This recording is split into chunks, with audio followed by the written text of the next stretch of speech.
Mesdames, Messieurs, bonjour et bienvenue dans cette nouvelle production sur le Volcan News. Comme vous le savez déjà, le gouvernement congolais et l'AFC M23 ont conclu un accord de travailler à la conclusion d'une trêve en vue de l'instauration d'un cessez-le-feu. Certains Congolais pensent que c'est un ouf de soulagement pour le peuple victime des affronts de la guerre. Suivez. Je pense que depuis hier, nous, population, vivant en particulier dans les zones où sévit toutes ces violences, où sévit la guerre, autrement dit à l'est de la République démocratique du Congo, dans les provinces du nord et du sud Kivu, nous avons appris avec beaucoup de joie la signature d'un communiqué conjoint entre les deux parties en guerre, dont le mouvement M23 AFC ainsi que le gouvernement. Ça faisait plus de 3 ans que nous vivons ici dans les zones aujourd'hui occupées par la rébellion AFC M23, attendant ce moment où toutes les deux parties pouvaient enfin fumer un caliment de la paix. Donc, nous appelons une fois de plus les deux parties au respect réel des engagements, afin que ce dialogue tant entendu par la population congolaise en général et nous qui vivons à Goma, à Bukavu, à Bunagana et partout où sévit la guerre, que nous puissions réellement revivre la paix. C'est tout ce que nous demandons aux deux parties, afin que la population du Nord Kivu vive réellement la paix, la population du Sud Kivu vive réellement la paix, et que ce dialogue nous apporte la vraie paix et la solution à tout le problème ou à toute la crise qui traverse le Congo durant plus de 3 décennies. Qui succédera au pape François décédé depuis le lundi 21 avril 2025? Les attentes de certains chrétiens catholiques sont en suffi autour du prochain conclave qui réunira 138 cardinaux en âge de voter, après les obsèques du Saint-Père prévues le samedi 26 avril prochain. Reportage. Se sont en suffi autour du prochain conclave. De nombreux catholiques du monde entier expriment leur désir d'un pape capable d'assurer à la fois la continuité de l'Église et une ouverture pour prendre en compte certaines évolutions qui interviennent dans le monde. Pour Gaspard Mohémé, le successeur du pape François devra surtout jouer un rôle d'unificateur entre les courants progressistes et traditionnalistes qui traversent aujourd'hui l'Église catholique. Bon, le futur pape, je pense que pour nous soulager, nous les catholiques, il doit pouvoir assurer la continuité, mais en mettant un lien entre les progressistes et les traditionnalistes dans notre Église catholique. C'est ça mon souhait pour le futur pape. Personnellement, je suis africain, mais je ne suis pas si naïf que ça. Je pense que c'est trop tôt de commencer à rêver par rapport à cela. Parce que dans toute élection, il y a la majorité et la minorité.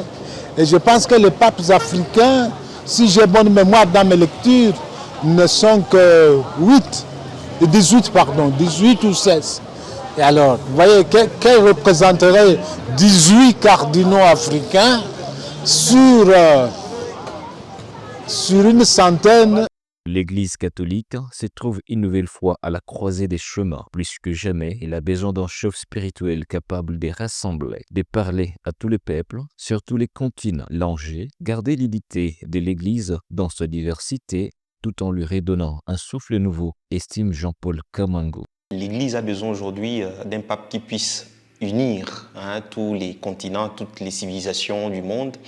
L'Afrique, l'Asie, l'Amérique, l'Europe, tout est possible. Que moi, personnellement, je suis beaucoup plus penché du côté de l'Afrique que de l'Asie. De ces deux continents, normalement, doit venir le prochain pape. L'Afrique, oui, parce que l'Afrique représente au fait l'avenir de l'Église catholique. L'Église catholique traverse une époque de remise en question et de profondes mutations. Les attentes envers les souverains pontifes sont encore plus fortes. Pour Prosper Kaloumé, un fervent catholique, le futur pape doit être quelqu'un qui maîtrise mieux les aspirations de l'Église. Moi, je vois un pape expérimenté, un pape dynamique, hein, dépassé par son intelligence. Hein, quelqu'un qui connaît déjà le Vatican, quelqu'un qui connaît déjà les milieux même, comment s'y prendre dans des problèmes comme aujourd'hui, on connaît maintenant la synodalité, les histoires comme ça. Il faut un pape vraiment, moi je dirais, quand un pape est spirituel, il va réussir.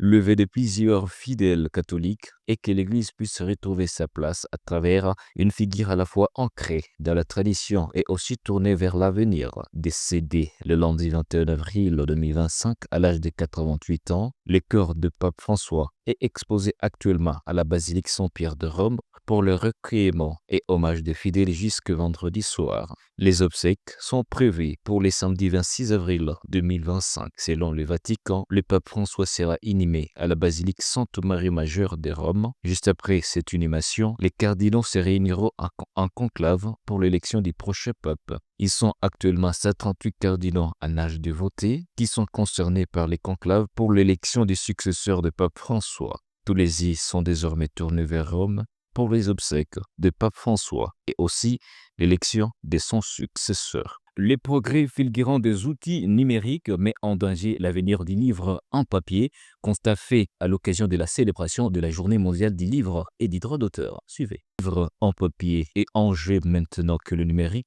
monté en puissance avec l'intelligence artificielle qui se développe de manière fulgurante. Ceux qui écrivaient et aiment lire réfléchissent pour faire exister les livres envers et contre tous les droits d'auteur aussi et en jeu. Richard Ali est dans l'équipe des communications du Centre Wallonie-Bruxelles. On a pensé inviter ceux qui sont dans cet univers-là, n'est-ce pas, le juriste et aussi les experts à l'intelligence artificielle. Ensemble, on a pensé comment contourner, sinon comment aborder les questions des enjeux juridiques. Pourquoi? Parce qu'il y a l'innovation, on recourt à l'intelligence artificielle pour créer, mais aussi il y a des enjeux, des implications juridiques. Est-ce qu'il y a tromperie? Est-ce qu'il y a dol? Est-ce qu'il y a droit d'auteur qui entre en jeu? Paul Goye-Kabongo, conseiller en charge de la culture et des arts de la ministre nationale de la Culture, a évoqué l'importance de cette célébration, en particulier pour les auteurs et les artistes qui doivent tirer bénéfice de leur création. Aujourd'hui, nous avons assisté à plusieurs événements, activités qui sont liées justement aux livres et bien sûr aux auteurs. Nous étions à une activité de Bibliothèque nationale et là maintenant nous sommes une activité organisée par Wallonie-Bruxelles.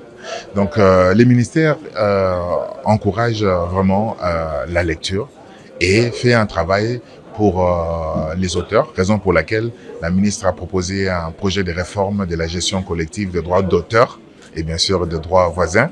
Donc elle y réfléchit vraiment pour que les auteurs congolais du livre, des musiques, du théâtre et tout ça puissent réellement vivre de leur travail parce que tout travail mérite salaire. Blaise Boula est président du conseil d'administration de la Société congolaise des droits d'auteur, SOCODA. Il pense que la journée de la célébration du livre est spéciale. Elle valorise le travail et le talent des artistes. Quand on parle des droits d'auteur, ça fait partie des droits de l'homme. Or, les créateurs sont des hommes. Donc, cette journée, c'est une reconnaissance des artistes et créateurs d'œuvres de l'esprit de toutes les disciplines. Donc, cette journée, vraiment, chaque année, on parlera des droits d'auteur pour revaloriser, pour protéger les artistes et les écrivains. Donc, j'allais dire, les créateurs d'œuvres de l'esprit. En célébrant la journée mondiale du livre et du droit d'auteur, Kinshasa a réaffirmé l'importance cruciale de la protection des œuvres dans une ère où l'intelligence artificielle redéfinit la créativité. À travers cette conférence, experts, artistes et professionnels se sont unis pour réfléchir aux enjeux juridiques et pour défendre les droits des créateurs. Une journée mémorable qui marque un pas de plus dans l'harmonisation entre innovation et respect des talents. Ce sera tout pour cette production. Merci messieurs et dames de nous avoir suivis. L'information reste en continu sur les Volcan News.